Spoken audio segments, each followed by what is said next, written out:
Hello everybody and welcome back to the United Stand. Welcome to another call-in show. This is your show to have your say. So many topics after that loss, another home loss against Galatasaray, another 3 goals conceded. This is not Manchester United, things have to change, and this is your show to get your opinions in, have a debate, have a back and forth, and we've got callers waiting and ready to go. So if you want to join, link in the description, hit the Discord or the barcode on screen, get in the queue and join the show. And I'm joined by Faz as well. Interesting. I'm excited to hear the community's opinions today. Yeah, I am. I'm sure there'll be some people who are ready to absolutely go in on the manager. I can already feel that. But there's lots of things we need to talk about on the field and off the field as well. Yes, the manager has to have some blame, but yes, also the players need to hold some blame as well. So I'm looking forward to the call-in show. I'm looking forward to what people have to say. Exactly. Accountability has to be shown across the board. You can't just blame the manager. You can't just blame the players. Obviously, the ownership is a massive part of this, but I'm excited to get your guys' opinions in. And we actually have our first caller already waiting, talking about Ten Hag, also the ownership as well. Callum, are you with us? Callum? Hello. Hi, yeah. Callum, I can hear you now coming through. So Callum, tell us your opinion on this. A lot of people saying maybe, it is time to give Ten Hag some accountability. A lot of people saying stick with him. I'm in the camp where I think we need to get behind Ten Hag, and this cycle is just going to continue under this ownership unless we let a manager have some time. What are your opinions on this?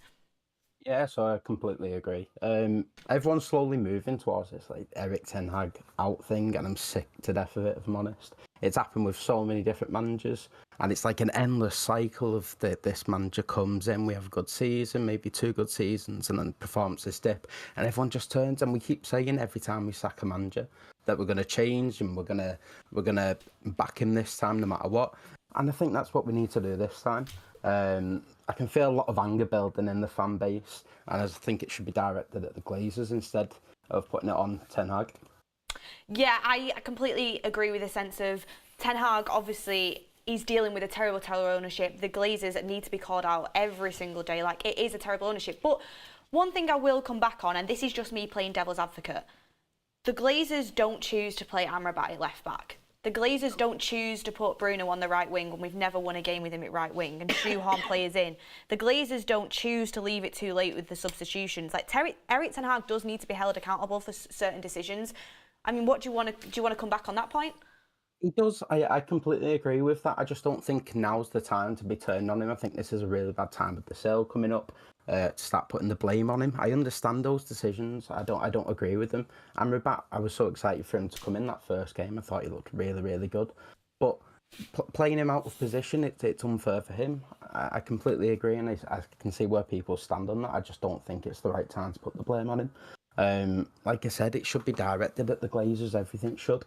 I just don't know how you do it. I keep seeing Glazers out circulating on social media. I think it's really good that happens. But I just don't think that doesn't really damage the Glazers, and I don't really know how you get them out. What's next? As a fan base, can we kind of push them out of the club? Is there a way to push them out of the club? I don't know. Well, Callum, thank you for coming on and getting your opinion heard. We do really appreciate it. Yeah. I do think the Glazers need to be, obviously the Glazers out has to keep reigning true, and thank you for calling up. I mean, Faz, I agree with him. Like, the Glazers, obviously, I don't think anything will change under this ownership, but I also do think there's certain things that Ten Hag's doing that are concerning. Yeah, it is. The thing is, I was having a think to myself on the way here and thinking, you know what? Whether we like it or not, he could have gone into a back 3. He could have changed things around mid-game. Well, Lindelof right back. He could have tried. Maybe Lindelof could have been a little bit more physical with Zaha, but then again, it's hindsight. It's a beautiful thing. Lindelof could have got done as well, and Zaha could have ended up scoring another goal. But I was checking Amrabat's stats. He's actually barely played left back in his entire life. So funny why Ten Hag would say that in a press conference. A couple of weeks ago when he said Amrabat can play numerous different positions, including left back. He's played left back 6 times in his career, and 3 of them are in Manchester United. So that speaks volumes in itself. I think, even if you do play left back and that's not your position, there are certain things on the pitch that you shouldn't do anyways, just like keeping the player on side, being tight to the player when you need to be, when there's a throwing, 2 errors that cost us 2 goals. And you always have to trace the steps back, because I want to say Andre Onana made crucial errors that cost us Champions League football, sure. But what happened before then? What happened before the ball reached the box? Why is it players are not pressing? Why is it players are not putting in tackle earlier? It's just an overall thing. And funny enough, towards the end of the second half, I saw Erik Ten Hag shouting at the players to run forward, on the counter, and they were all jogging. Well, it's interesting, isn't it? Manchild says, what is this title you guys are turning? Just want to clarify, the title is a debate. I am firmly Erik Ten Hag in. I think he needs time. It's a process. I've said no matter what the results for me stays till the end of the season and beyond that, he needs time. It's just a debate because I know certain people, you can be Erik Ten Hag in and want him to rebuild, but also question some of the things that are happening. I think that's the situation a lot of Man United fans are in right now. And we are going to bring in a caller to talk about one of the decisions that is being questioned in the fan base. And, I mean, let me have a look if there's any more super chats I need to get through here. No, not quite yet. But if you guys want to get some topics in, make sure you put a super chat in as well. And we'll make sure to bring your topics up if we haven't got it in already. But our next caller coming up is Nolan. And he wants to talk about Mount and Bruno not being able to work in the same side. That's an interesting one. Interesting topics. It's rife throughout the fan base. Nolan, are you with us? Nolan, are you there with us? Yeah, I am there. Yes, Nolan, thank you for joining us. I mean, I actually think Mason Mount has been brilliant in his appearances since coming back from injury. Again, for me, joint top player on the pitch yesterday with Rasmus Hojlund. But a lot of people saying they can't play together in the same team. Is it a situation where Mount has to play instead of Bruno? Should Mount be playing on the right with Bruno as cam? What is your take on this? So I remember when Mount was first signed, I had my reservations because I've never been a huge Mount fan, I'll be honest. I've been a big supporter of him on United because I always back the player. My issue is I just don't see a system where they work together. I think Mount had a really good game yesterday, and I think Bruno didn't. And I think Bruno didn't because Bruno spent 70, 80% of his time not in his preferred position where Mount got to occupy that space. And I just don't think they work together. And someone said in the chat not that long ago, like a couple days ago, is this Ten Hag's transitioning away from Bruno? And I just don't think that's the case because why would you give Bruno the captaincy? So I just don't get it. I think Mount did play really well, but at the detriment of Bruno, and I really like Bruno. So I'm just worried about how it's gonna all connect together. Well, that's the thing, Faz. It's like, why would you give Bruno the captaincy to then shift him onto the right wing where we know he doesn't work? I can't get my head around the fact that surely Erik Ten Hag doesn't see Bruno as a right winger. You've just bought Anthony in for 90 mil. I know Anthony's not quite fit enough, but I want to see a winger on the wing. But do you want to go into I'm surprised he didn't use Mason Mount on the right-hand side. And he keeps using Bruno Fernandes on the right-hand side. Is it because he got a fantastic goal against Burnley whilst he was around that position? I don't know. But his crossing, his set pieces, they don't work for Manchester United anyways. So why not use Mason Mount, whose stats are actually better on the right-hand side for Chelsea, right? The proof is there. Is these sorts of stubbornness and these sorts of actions from the manager that are probably making the fans think, wow, why is he not making the changes? Why is he not making the right decisions? And I can totally understand. I've been a big advocate that, Eric shouldn't be playing Bruno and Mount together. I've said it from the start. I'm yet to be, proven wrong. When he'll realise, I don't know. Mason Mount, by the way, has had a decent performance. Like, people want to say lots of things about him. He's a new signing. Sure, he doesn't need to get accustomed to the team because he's played at high level. But I think he's been solid. He's been solid. Nolan, I wanted to ask you: would you drop Bruno? Would you drop Mount? How would you take it forward? So I'm more going towards what Faz said. I would put Mount on the right-hand side. That's what I would have done because I actually quite liked him on the right side when he was at Chelsea. My biggest issue with Mount was when he played for England, I just didn't like him as a 10. And, of course, he couldn't really get on the right-hand side because you had players like Sterling and even Foden would come in on the right side sometimes. Saka so as well. he couldn't really – Saka as well, even more recently. Yeah, so he couldn't really get out there. But I think for this next game, actually, I'm going to go against myself a little bit here. Is I think you do have to drop Bruno, and I think you do probably have to drop Rashford because it's just not working right now. And I don't think it's Bruno's fault. I think Rashford's a confidence thing, and I think Bruno is just doing whatever he feels like he can to help the team, and that's playing on the right wing, and it's just not working. No, it's not at all. And the fact that Erik Ten Hag can't see that, again, for me, is a little bit of a worrying sign, especially when Mount has got such a good history of playing on the right and Bruno doesn't. I think I did say earlier, we've not won a game with Bruno on the right. I was mistaken. Someone did send me that, but don't take people's word for it, because we won the game against Burnley, obviously. But we don't have a good track record.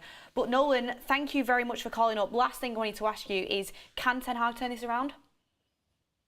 I'm probably one of the loudest Ten Hag in guys out there right now. I feel like firing him does nothing with this ownership. It does absolutely nothing. It just sets us back more and more, continues to do the same thing, and we'll be at the next manager's throat in another 14 months. He's been at the job for 14 months, basically. He's got a trophy. Give him some time. I completely agree with you on that. I want to give this manager time. Rebuild is a process. Nolan, thank you very much. Lovely stuff from you there, and really good thoughts coming in from the call-in show. Thank you.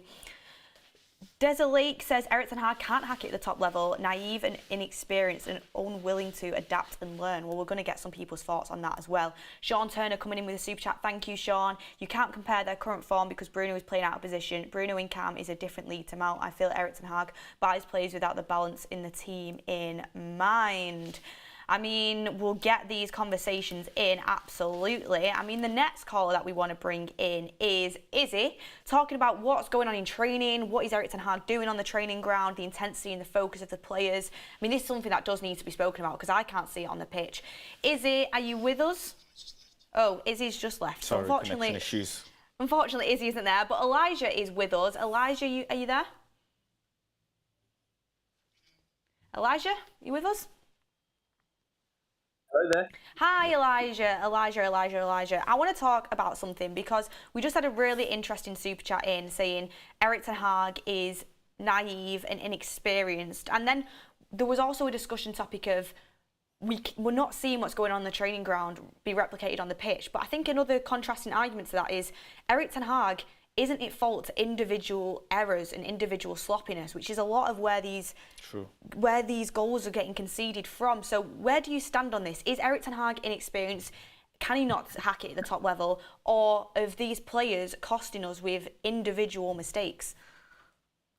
I think it's a very, very good question. I wouldn't agree with the sentiment that Ten Hag's inexperienced. I think you look at his CV, although it is predominantly, in one club, that club has enough history that outweighs numerous clubs if you add them together. It's a very prestigious club, known for its history, known for its youth, known for a lot of other things. For me, Ten Hag has to take some accountability in terms of who he's picking. If you look at the Crystal Palace Cup game, we played well, for me, from minute 1 to minute 90. Granted, it was a weakened Crystal Palace side, but we played well. The team was a mixture. There was a good surprises in the team lineup. And then you look at the Premier League game, right? The good performances were dropped. Pellistri wasn't there, if I remember correctly. Maysbury wasn't there. Garnacho wasn't there. Rashford came back in. Players who didn't perform in that game because they wasn't utilised came back in and we lost the game. So I think when you look at it from that point of view, for me, Ten Hag has to now start being more brave in his selections and not letting character or off-pitch interfere with what he's trying to do here, which is win. Because I love all our players. I love Rashford, I love Bruno, I love everyone. You name any player, I love them. I back them when they step onto that pitch for this club. But it seems to be that there's this lack of braveness this season with Ten Hag, that he's not standing out and being counted. Well, do you not think he's being brave by continuing to play Bruno and Rashford, and he's being brave by putting Amrabat in left back? Do you not think it's a brave move, especially when so many fans think certain players should be dropped? Do you know what I think? Especially with the Amrabat in left back position, I think Ten Hag likes players that are experienced, that have know-how, and that can do multiple roles. You look at our target that we wanted in Benjamin Pavard, for example, centre-back, can play right-back, can even do a little job in midfield. I think that you're looking at Amrabat there, I think that genuinely is a square peg in round hole. Amrabat is not a left-back. He was caught out a few times yesterday. Yeah. I love Amrabat. He's brought the energy in. I think that is just really Ten Hag struggling for options, that, as a specific point. It is just him struggling why Amrabat's there, because ideally I think he'd have him in that midfield where we need him. In regard to how he's going to sift it up, I think Ten Hag just has to be, as I've said, he has to be more brave. Let's try and utilise some of our youth. Let's utilise some of our experience and just base it on who is performing for you. They got you the result, reward them. Don't bring back somebody who is not pulling the weight and doing the fundamentals. This is where criticism will arise from, and rightly so, for me. Elijah, I wanted to talk to you about something because somebody brought this point up to me last night and I found it really interesting. They said they could see in the Burnley game for 10 minutes that Amrabat wasn't going to be able to play left back at the level that we need. This is not an Amrabat. It's not. He's not a left full back. He is a midfielder. And it's so obvious how desperately we need him in midfield. True. And they're worried at the fact Ten Hag has persisted with this. Yeah, it worked against Palace in the Cup, but it's a very different game to the ones that you're going to encounter against Galatasaray and then the stronger Palace team. I mean, is it worrying that Erik Ten Hag has persisted with this when there is an option to put Lindelof at right back, who's maybe a little bit more comfortable, move Dowell to left back when he played so well there against Arsenal? Like, is it worrying that Ten Hag does have this stubborn trait in him where he's unwilling to change, and it's like, well, we're losing games because of these decisions? Do you know what? That's another great question. I think when we were starting to fumble a little bit, we saw a lot of old tweets resurfacing from Ajax fan. There's a guy called the European Lad on Twitter, very big Ajax account, and he had put multiple articles out and comments regarding Ten Hag's stubbornness, how the Ajax fans were getting a bit annoyed with that. I think when you look at it here, stubbornness can be a massively good trait, but it can also be the downfall. And I think that's Ten Hag's sword to fall on. But for me now, it's got to the point where we are losing so many games and control of so many games so quickly when we're scoring goals and conceding 2 to 4 minutes later.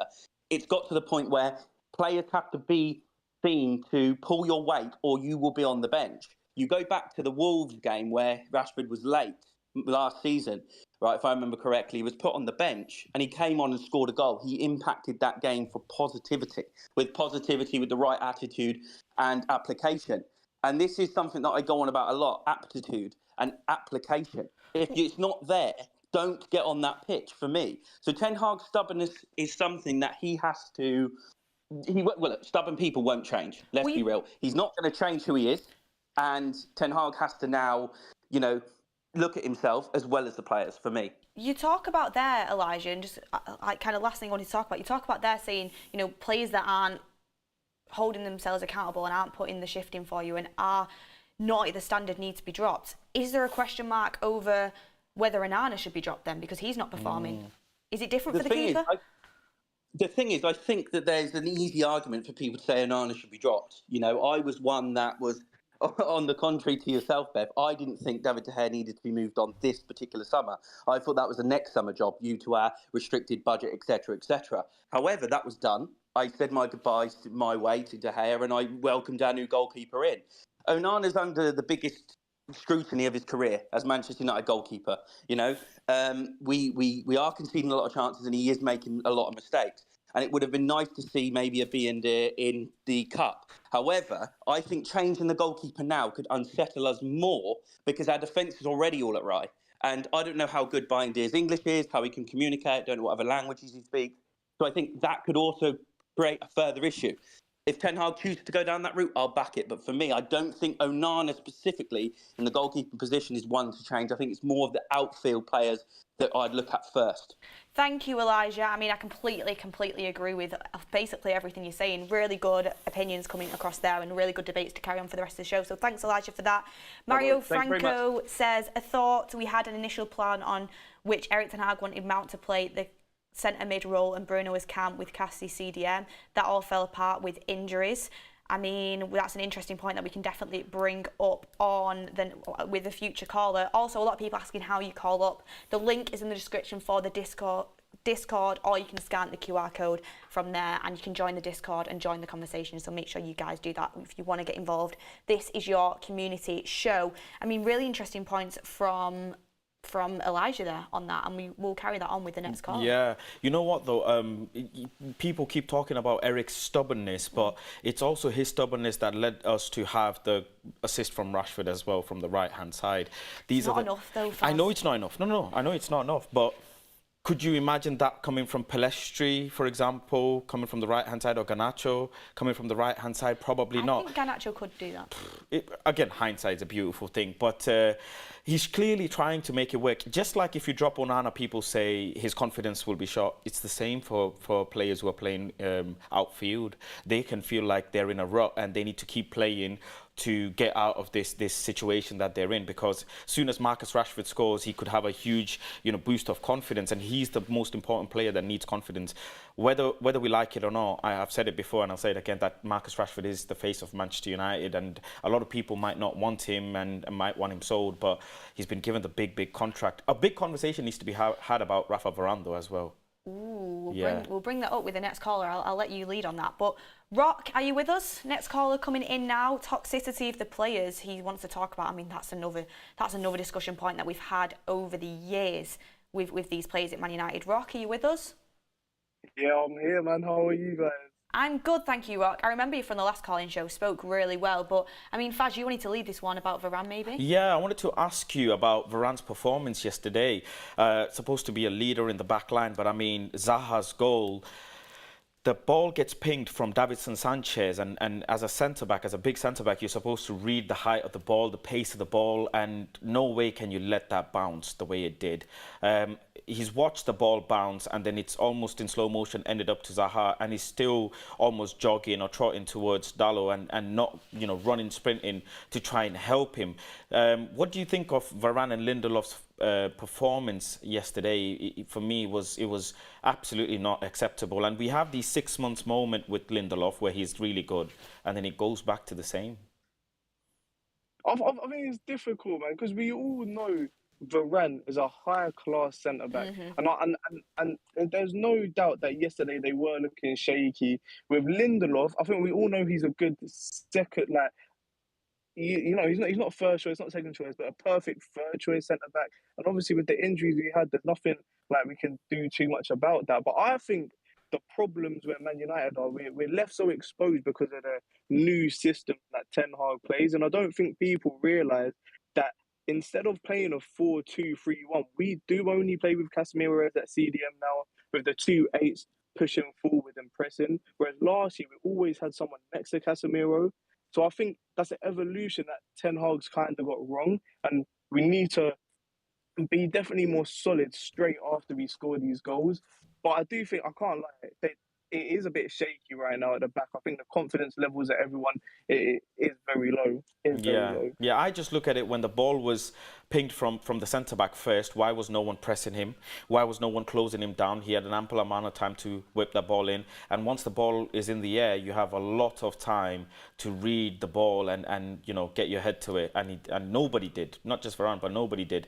And once the ball bounces, the rest is history. But I think it's just lapses of concentration from players that's leading to issues as well. Passing was so But I also think that there's such a big toxicity in this group of players that we have, and it's been going on for years now. And I think Roy Keane said it in one of the Sky Sports interviews after one of the games. Leopards don't change their spots. We still have players who have like thrown our managers under the bus, and I'm talking about your Rashfords, your Luke Shaws, your McTominays, Harry Maguires.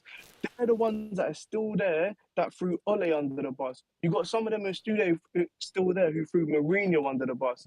And the way player power is right now in Man United is absolutely disgraceful. Even young people coming into Man United think they've got too much power. Is it the same with Jadon Sancho? This never would have happened. Back in the old days, we would have had too many senior heads who know what it's like to play for Man United and wouldn't let this happen. And I feel like people are going straight to Ten Hag and throwing him under the bus now. But this is what the Glazers want. This is what they've been doing constantly. They bring in someone else, have a good start to the regime, and then it all messes up again because of no investment. It's appalling. Rock, appalling. Do you know what they need? They need a rock bottom from the Rock. That's what they need. Rock, I really do think everything you're saying there is absolutely correct. I do think we have toxicity within the dressing room. It's been rife for years. But playing devil's advocate again, you're talking about the facts of the players that have been here for years under the likes of Mourinho, Ole, that have thrown this manager under the bus. I mean, yesterday the only players that have actually been here for years on the pitch were obviously Varan, sorry, not Varan, Lindelof, Dalot, Bruno, Rashford. That's it, really.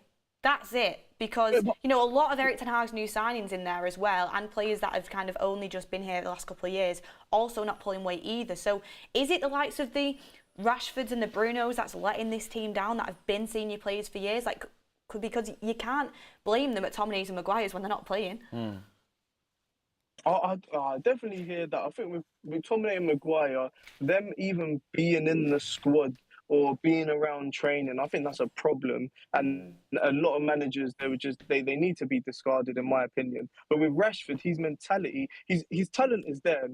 There's no doubt about it. But his mentality, I think, is awful. And also, I believe when you bring in players like Amrabat, who you can tell is hungry, when you bring in players like Lisandro Martinez, for me, not with Amrabat yet, but with Martinez, I can see like his hunger's gone missing, and I think that's from the players we have originally. You bring in players so hungry, and then they just get infected by this virus by the players that are still there. You get United aside.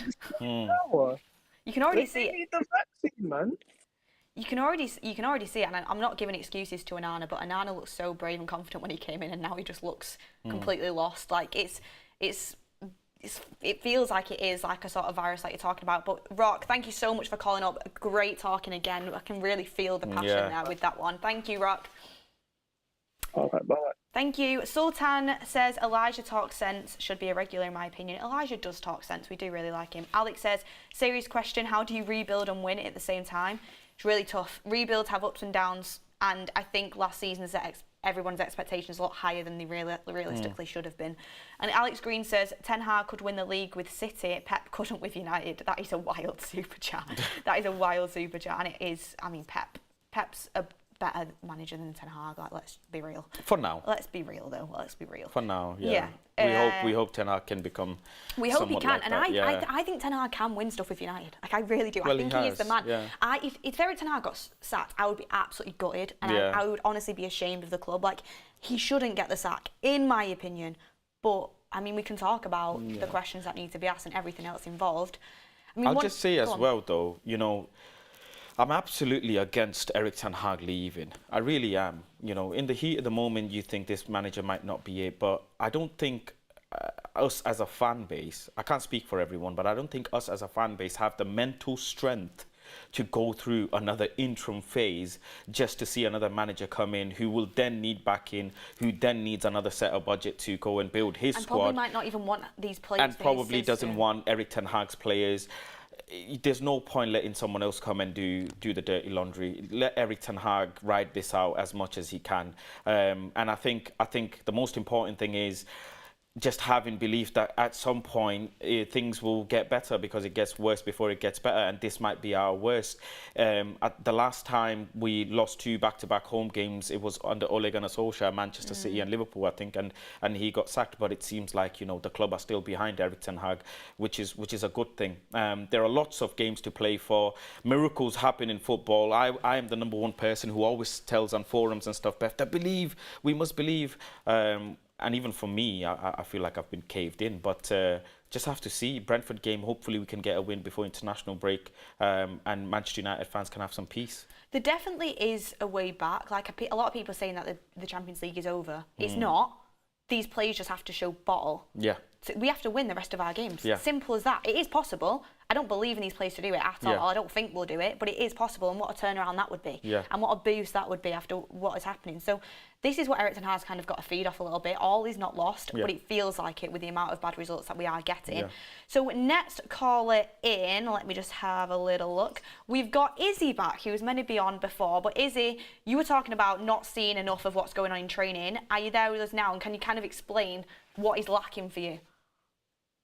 Hi guys. Yes, I mean, for me in training, I just wonder kind of what we're doing, what's happening, because for me the defending and the attacking, it has to come from somewhere. What our plan is, our ideas, and I know obviously it's only a small sample size from what we can see from the training videos on YouTube, but from what I'm looking at, at times it looks, if I'm honest, like pathetic, and I'll be honestly be a bit embarrassed for the players.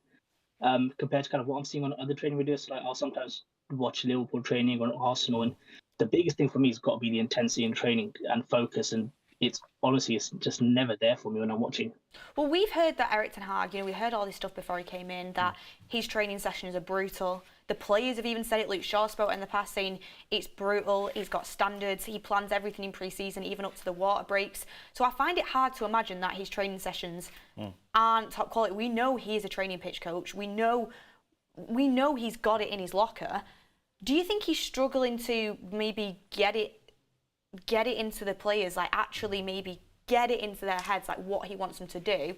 Or maybe is he right in the sense of these players just don't maybe have the characters and they need to stand up a little bit, and a lot of it is mentality? Yeah, it is. I think so too. I don't know what Izzy has to say, but look, Galatasaray went down goal, but they kept coming. They just kept firing. Because they knew they were there for the taking. It's obvious.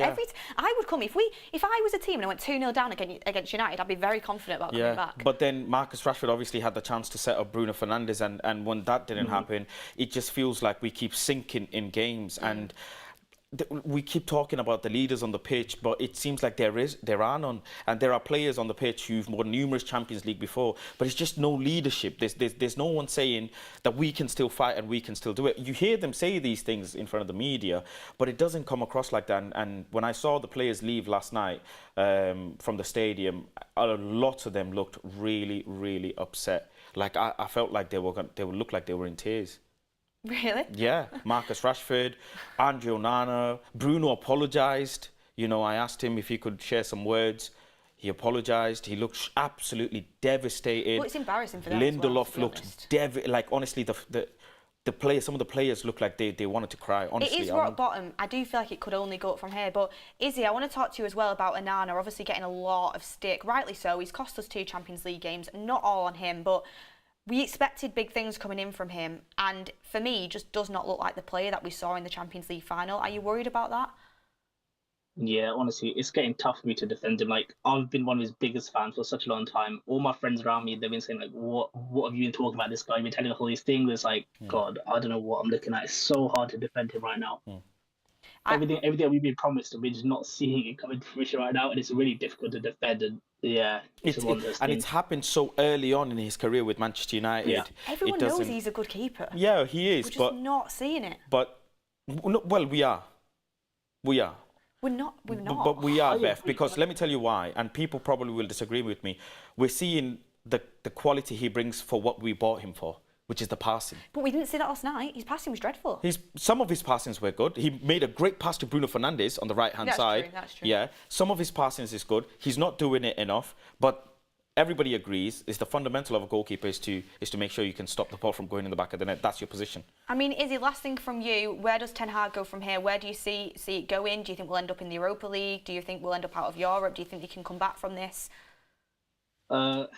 Honestly, I mean, for me, I'd say this. I'm 100% Ten Hag in, and I don't want to see him go. Honestly, until we have a new ownership, I don't want to see a new manager. That's where I stand. I can't go with a new manager under the same ownership, the same regime. That cannot happen, like, categorically. So we have to ride it out. And I mean, if Qatar comes in, Sajim comes in, and then they want to do something, I'll think about it. But until then, I don't even want to think about Ten Hag out at all. That's not even in my mental space right now. That can't happen. Absolutely, Izzy. I'm completely with you on that one. Thank you so much for calling up and getting your opinions across. I mean, that is a really interesting one. I'd love to see Erik Ten Hag under the Qatar ownership. The only positive that can come out of this is hopefully it'll push the Glazers into pulling the trigger on the sale, because we are doing so poorly and we're not going to be in the competitions that bring in all the money. They were here when we ended up in Europa League, so I don't think people think that, if we don't make Champions League, if we get knocked out, they'll sell. Well, they were here one season when we were in the Europa. We've won Europa before and they were still here then, so... Well, I do want to get the questions across about the Europa League in a second. Mo Hack says, appreciate the mood backing Erik Ten Hag, Beth. Mark is slowly turning against the manager and his choices. You cannot build without breaking my manager. I mean, I've not seen Mark turn against the manager yet, but I don't know if I'm just not watching the same show. But you know what the funny thing is? Fans feel free to turn against the manager if that's how you truly feel. Because it's the manager's job to turn things around. The fans are only seeing things on the pitch. And if you have belief in the manager, that's great. If you don't then that's also fine. But it's the team and the manager's job to make it work and get the belief. Arsenal went through this turmoil. They went through it. They had T-shirts printed. They had T-shirts printed. We've not even gone that far yet. And Arteta managed to turn things around, or is managing to turn things around for them. And the manager, I think Fabrizio put out something saying, a couple of things from Erik Ten Hag, saying we have to fight. There's no excuses, and it's good. But I just have to keep patient. I remember the Arteta interviews when he looked broken, and I thought he was nearly on the edge of going. Yeah, I remember. And he brought it back. I mean, I've got to keep a bit of perspective here. We are in a rebuild. Last season we overachieved, and other teams around us were not good. We've got to keep perspective. Alex Green says, I mean, if Pep came in, the players would still do the same. Interesting stuff. I don't agree, to be honest. Woozy says Zidane versus Erik Ten Hag poll. Wonder who the fans would pick. Absolutely. I don't want to change this manager, but obviously you guys can have your opinions coming in as well, and you're allowed them. But next call I want to get in, I want to kind of bring up something that we spoke about. And Zaltic, are you here with us? Zaltic, you in the room? I am. Can you hear me? Yes, I can hear you just about there.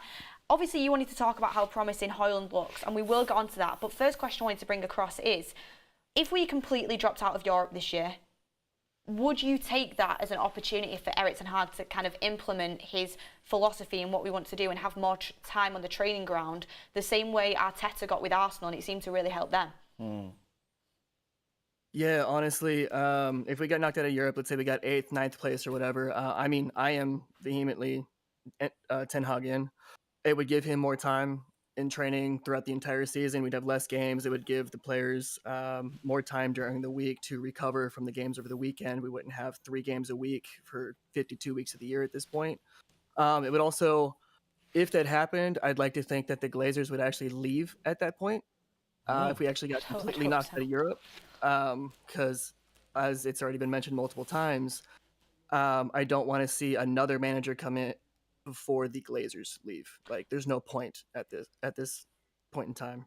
Zaltic, I also want to ask you about Bruno Fernandes. So much conversation on this, and we've not really talked about it much throughout the show yet. We talked about it a little bit earlier, but a lot of criticism. Didn't have a good game yesterday. Hasn't had a good game really in a while. He had that moment against Burnley that was great, but he's not been doing what we expect of him, and our standards are high of him. Do you think he needs to drop out of this team? Where are you at on Bruno? I think he needs a reset. Maybe a game where he starts on the bench and comes off. Not the Carabao Cup where he just kind of sits, and then because it's kind of expected for him to sit. But in an actual Premier League game, have him sit out a game, just get a reset. Because I think the reason why we're so frustrated with him and he looks so frustrated on the field because he's trying too much. He realizes that we're in a rut. He realizes that we're playing poorly, and he's trying to get everyone else around him. So he's trying to do too much. The Hollywood balls. He's trying to score the goals. He's trying to get the assists. He's trying to create everything because nothing else is being created. It's just one of those moments where it's like you try to make a bad situation better, but you're making it worse by basically trying too hard. I think as well, one thing you have to consider that, yes, Onana's been really poor, Rashford's been really poor, Bruno's been really poor, but it's one of those things, once it works, I think they'll all flourish and the fans will, buy into them again. It's a matter of patience at this point, and when it happens, Brighton game we thought will be the turning point, we thought Palace will be the turning point, now Galatasaray, it's just not happening, but I think one thing we just have to accept is we're not selling some of these players. We're not going to sell Andre Onana next window. I mean, a positive we have got is that we are scoring goals. A positive is Hannibal. We've scored 5 goals in the Champions League, not got a point. It's ridiculous. But, I mean, 3 goals already for Hojlund in the Champions League. And realistically, he should have had a hat-trick yesterday. He was so unlucky that he was offside, a great finish. I mean, is this kind of like a shining light at the moment, Zaltic? Is this a shining light for the team and kind of a little bit of inspiration, the fact that we've brought someone in who looks so promising?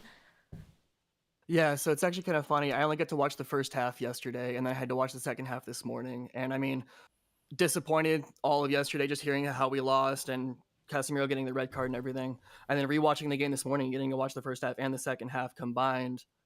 Even though I knew we were going to lose because it happened yesterday, watching Hojlund actually just like made me excited. Like, when was the last time we had a number 9 that looked promising and like with the potential that he has up top with his speed, his physicality. He also seems like a poacher in the box. I mean, with the goal that got taken away from him, Yeah. it was a yard offside. How many people have we had in the team over the past couple of years would just shoot that right away and it would go wide, it would hit the keeper, it would hit the defender, but he had the composure to just take it, know the defender was coming at him, turn, and then put it in the goal. Yeah. Like, and the header as well. That header was fantastic. The weight of the pass, and for him to keep one of the best things about striker is being able to be in sync with your winger, because the winger might whip the ball or pass the ball and it's a bit too ahead of you. One of the reasons why I was a bit upset with him, because Dallo should have got an assist, a couple of games ago. But he keeps in line with Rashford, and he just about keeps his position with the defender and then just, connects with the ball. That was fantastic. I think all 3 goals were superb. Like the first one, that header, we've not had someone who can do that for so long. Obviously Cavani was great then, but that kind of run that we kind of made there, it was elite. And the fact that he can keep up the pace with Rashford, how pacey he is, he looks even faster than Rashford, is amazing. The second one that obviously was ruled offside, the composure to turn your defender and then stick it top bin in that moment, superb stuff. You can see the composure. And then the third one, the pace, the aggression, he has to win it back, then the pace, and then the little chip finish as well. Ice cold. It just showed someone who's clinical, and we've not had a clinical striker, it feels like, such a long time. But I mean, Zaltic, I'll ask you this to kind of wrap up your time on the call-in show. Where does Erik Ten Hag go from here? I keep asking everybody this. Where does he go from here? What changes? I honestly think that it's been mentioned multiple times at this point. He just needs to get his relentless streak back, where it's like, hey, Rashford's not performing, drop him. Bruno's not performing, drop him. They both need a mental reset at this point. Have someone else play in front of them and have them come in. Same thing that happened with Shaw last year. You bring in Malacia, Shaw all of a sudden gets a kick in the butt, and he's able to start playing really well the rest of the season. Same thing when Telles came in. I think just the rest of the players, they need to have that same mental reset where they realize that their spot is not guaranteed, and they had to start doing things correctly and do them well. Not just try really hard, because obviously you can see that Bruno tries too hard. Rashford's 50-50. He's hot and cold at this point. But just making better decisions. Zaltic, thank you so much for joining us. I agree on that. Maybe we have just been too reliant on Bruno and Rashford, and now they're not performing. You can see kind of the But dip. now that shows us we should create for Rasmus instead of taking individual credit and doing things individually. I want to ask you a question, though. Okay, go on. You know how we played possession-based football against Palace and against Forest? We tried to keep possession as well. Did you enjoy yesterday's game, bar the goals? Just the going back and forth, the counter-attacking. Did you enjoy that? No, I didn't enjoy it, because Comment down below as well. What I don't enjoy is having elite footballers that look scared of the ball and treat it like a hot potato. I'm sorry, love you, Casemiro, but the amount of stupid passes that he does in certain games winds me up. Bruno's culpable as well, but Casemiro does it the most out of everybody. It's so bad. It's like Amrabat, it fought for 2 goals. Absolutely, he's not a fullback. But what I like about him is every time he passes the ball, it goes to a red shirt. Like it goes to someone's feet. Football is a simple game. Pass it off. Pass it off and find a red shirt. You are playing for Manchester United. And in a sense of, even though Onana's passing wasn't the best, that back line struggles to pass it out. And Varan does as well. And I think Varan's our best centre-back. But we've not really got ball-playing players that are really comfortable on the ball, and that's where conversations need to be had. We need players, if we're going to play that system, who can actually play with the ball at their feet in a comfortable, high-pressure situations. We have very little people that can do that. I mean, we criticise Casemiro's passing, and I can understand why, but also he's the one that passed it to Rashford.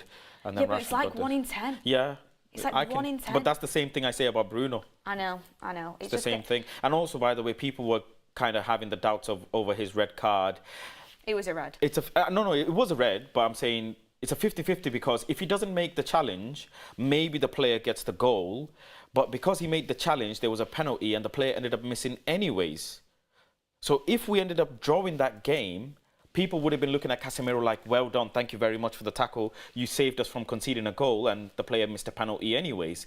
But obviously it didn't work out in our favour. But then the other argument is, okay, you don't make that tackle, you don't get the red card, the player scores, but we still have 11 men on the pitch to try and get a goal back. I mean, I think he had to do it, but it's one of them situations. I do too. We'll talk about leadership a little bit in a second, making the right decisions. Josh is in the room with us. Josh, are you with us? Yep, I'm here. Josh, thank you for joining us. I mean, you wanted to talk a little about the leadership, obviously the lack of leadership. I mean, Bruno captaincy, thoughts on that? Because I know he's coming under question. And also, where is his team going wrong? Is there just not enough leaders on the pitch? I spoke about yesterday. I thought the goals Zaha scored, which obviously Dalot was massively at fault for, just summed up how weak we are all over the field, really. So upset with Dalot. I think it's good to talk to you guys again. I talked to you guys last week. Faz was giving me hair loss tips, but appreciate it. I'd let me back on. But no, I think that's part of the problem. I think it's kind of like it's such a fractured squad. You talk about the leaders. I still think the dressing room has an issue. With Maguire still being there, and I think Rashford also. Surely we can't blame Maguire for yesterday. We can't. No, I'm not saying that. But I'm saying I was an athlete too, and you're on a team. When it's fractured and it doesn't work, people are pointing behind the scenes. And I think on the field, when you want to play with somebody, or you don't want to, even though, I guess you said, to your point, Maguire wasn't on the pitch yesterday, but there's definitely, you could see there's something wrong. Like, I don't know what it is, but there's definitely a split dressing room. Yes, people don't have to like each other, but you could definitely tell that people aren't playing in a cohesive manner together. And to your point, what you just made about Casemiro with his dumb, passing and getting sent off yesterday, is like that shouldn't happen. The guy's class. It shouldn't happen like that. So there's a bigger issue going on there. I wonder if they don't respect the manager. Someone don't respect Ten Hag. Well, what an interesting one is, I wanted to bring up to you is, you do see Casemiro and Bruno having a lot of back and forth on the pitch. I don't think it's anything negative, but it's interesting. Again, I was watching Bruno yesterday. I do honestly think he's a brilliant captain, a brilliant player who's going through a bad vein of form. But a lot of the times, like, the ball's coming to him and he's losing it because he's too busy talking to someone. He's not actually focused on doing what he's supposed to do. Is this another problem? Well, he's been that way the whole time, since he's been there. He's been, his arms are going up and he's very vocal, even last year when he wasn't the captain. So maybe you're right. Maybe he is distracted. Maybe he's trying to fight for that I'm the guy, and Casemiro and him are in the middle of the park there. Also, too, now you have Amrabat, who's cutting in and playing in the middle of the park there, and Mount. So, like I said, if it's not cohesive and not working, and they're arguing back and forth, whether it be good or bad, maybe they're all not on the same page. I wanted to ask you a little bit about Hannibal Mejbri. Obviously, he started the game yesterday, a Champions League game as well. There are many factors involved, the reason why he started, obviously injuries or player selections. What did you make of him? Because he got subbed off in 45 minutes and he was very lucky not to get an early yellow card as well. There was a few times the referee let him off.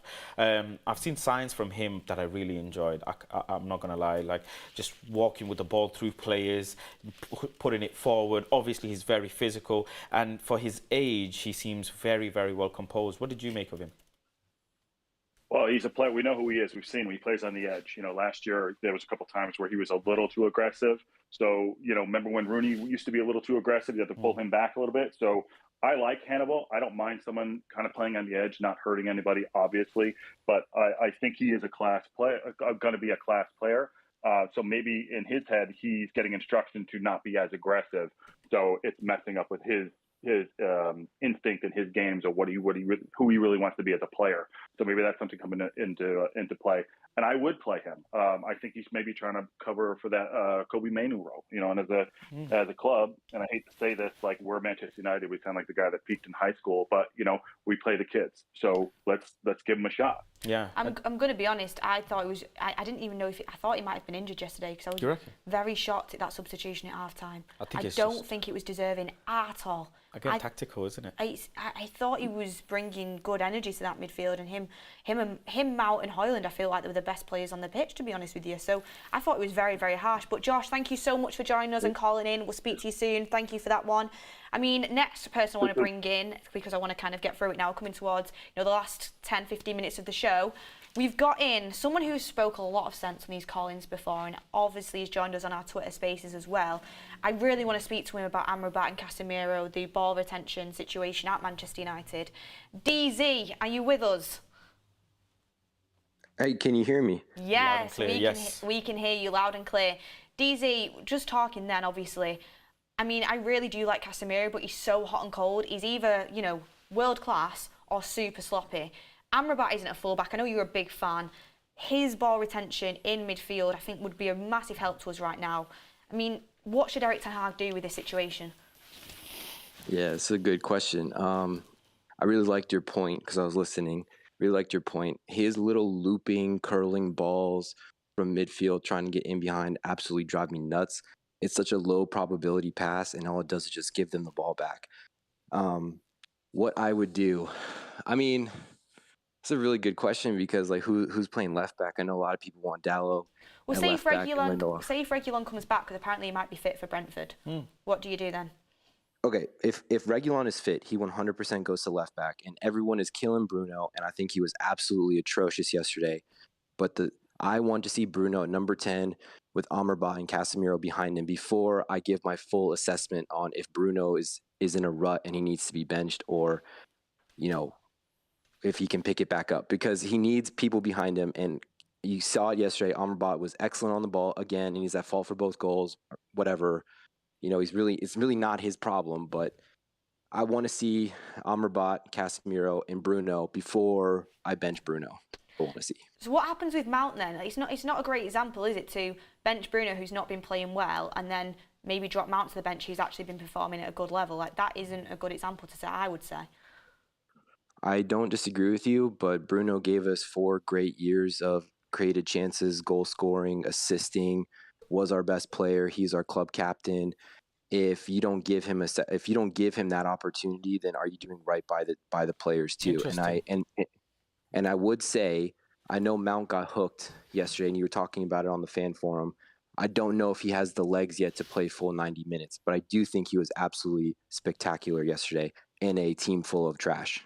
Yeah, DZ, I completely with you on that one, and I really do rate Bruno. I'm just kind of asking the questions here, but Faz, do you want to? Yeah, there is a feeling around some of the fan base that maybe we're actually going backwards because this is our worst start in absolute donkey years. What do you think, Dizzy? Do you think if we don't turn it around swiftly that we're actually going backwards at a faster rate than ever? It's another great question. I think these players are the same players that have gotten 3.5 managers fired between Ragnick, Mourinho, Solskjaer, right? Like, it's just not good enough. The players we've known have not been good enough. They're not consistent enough. It's always been consistency FC. And which United is going to turn up? Is it the United that wants to beat City, or is it the United that can't get a shot off against Watford? I have no idea what's wrong with these players, but they're not good enough.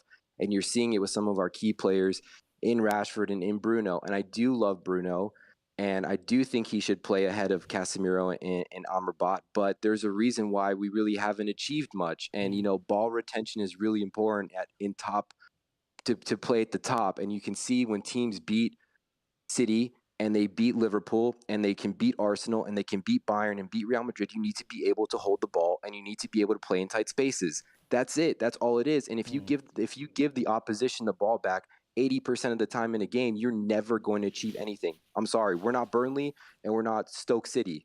So, ball retention is key, and I think eventually the time will come for these guys to get replaced, but the players aren't good enough. Another question quickly. What do you think Ten Hag does now going forward? Do you think he sticks to his principles of playing possession-based football against Brentford and works on it in the international break? Or do you think he's just going to play the counter-attack in transition football to try and just get a win before international break?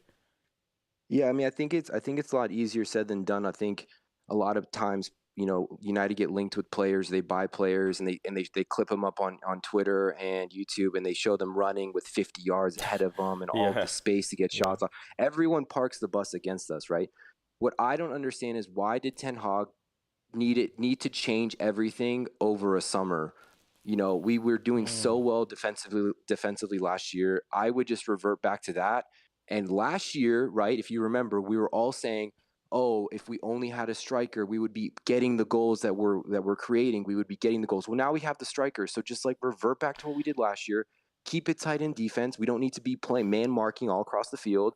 And you have the striker, just create chances for him. I really don't think the recipe is that hard. And Elijah touched on it. He's a little bit too stubborn. I was really pissed off at him yesterday. I've calmed down now. I do back him. I am happy that the report this morning was, they're not firing him or they're sticking by him or whatever. But I mean, he is the guy. It just sucks because like we are in a rebuild and we got fed a little bit too much last season. We were too happy to going into this one, but he is the guy, man. He just needs time and he needs to get rid of some of these bums. I agree with you, DZ. I really do like that point, to be honest with you.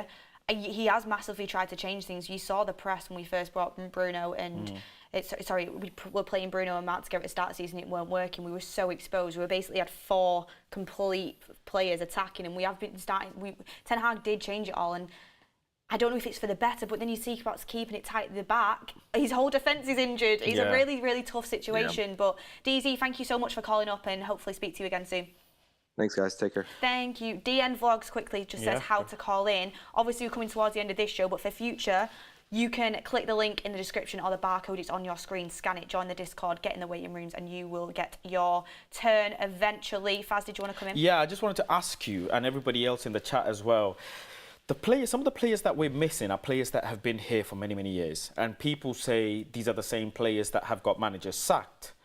How much better off do you think we will be once some of these players actually come back? Yes. I think Shaw is a huge I think Shaw is a huge miss, yes, because of the positioning.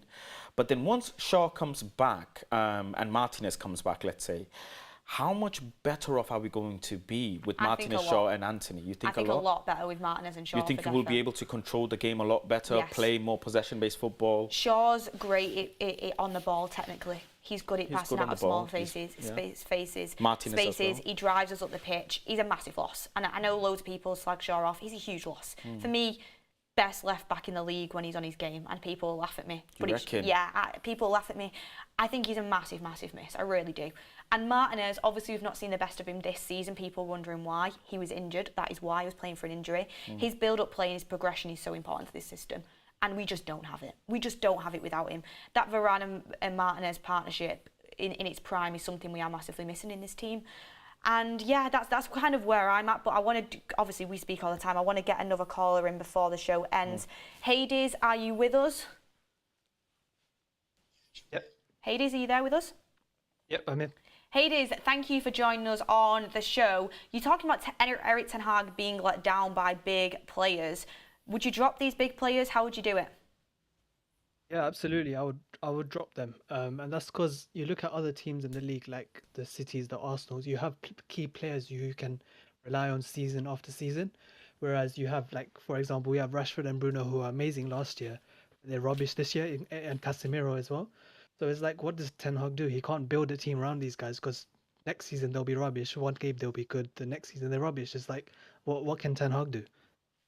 I mean, it's an interesting point, but shouldn't Ten Hag be getting the best out of these players as a manager? That's just me kind of asking the question.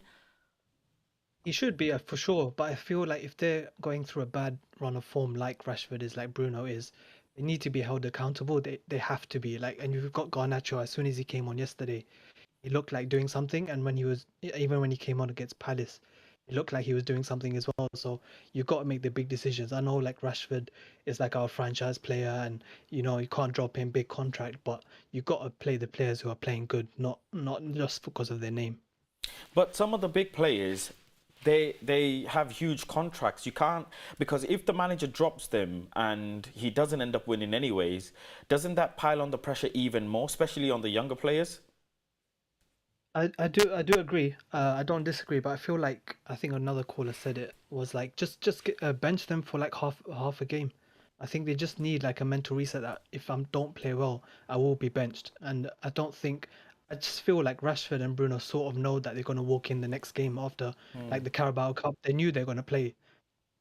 I think Manchester United are desperately in need of the international break, as sad as it sounds. We need that little break for the manager to have a reset and rethink of everything. I want to ask lastly, quick question, because you are the last caller today. I wanted to ask you, where do you predict, putting you on the spot, where do you predict Man United will finish in the league this season, and do you think we'll make out the Champions League group? Oh, that's such a hard question because like I'm usually very positive and I want to say top 4. But I wouldn't be against us dropping out of top 4. Like you said, I feel like Arteta got the time with his team.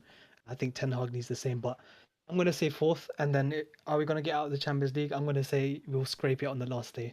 Really? Wow, that is optimistic. I do not think fourth or getting out of the group Copenhagen were winning against Bayern Munich yesterday. This is just like what this United team's done to me. I usually am positive. But look, Hades, thank you so much for calling up. I really appreciate your optimism there and kind of getting your points across. I feel like a lot of people are actually on the same page. I expected people to be a lot more extreme with Ten Hag out, but people are really kind of backing this manager. I don't know if it's just the callers that we've got in, but for me it's great to see because people can see through it. People can see through the negativity of a lot of the players, not all, but some of the players. People can see through the terrible ownership, and people want to back this manager, and I think it shows a lot of our fan base that we are willing to get behind this manager and trust the process. Not everybody has to do that. Like you said, you can sit here and say, maybe you want to change, and maybe you are right. We don't know. We'll have to see the way the cookie crumbles. But it's been really interesting to see people's points, and especially a lot of people on the likes of Bruno, Rashford, and Nana, and the difference in opinions on that.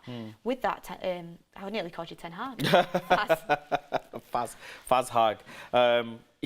Look, the most important thing that he will need to do is we can score goals. We're showing that. We scored 5 goals in Champions League. Yes, we haven't had any points, but he just needs to work with the mentality and the belief of the players. I asked you quickly, because you weren't on the forum yesterday, and I want to ask you before we wrap up this show, where do we finish in the league and do we get out of the group?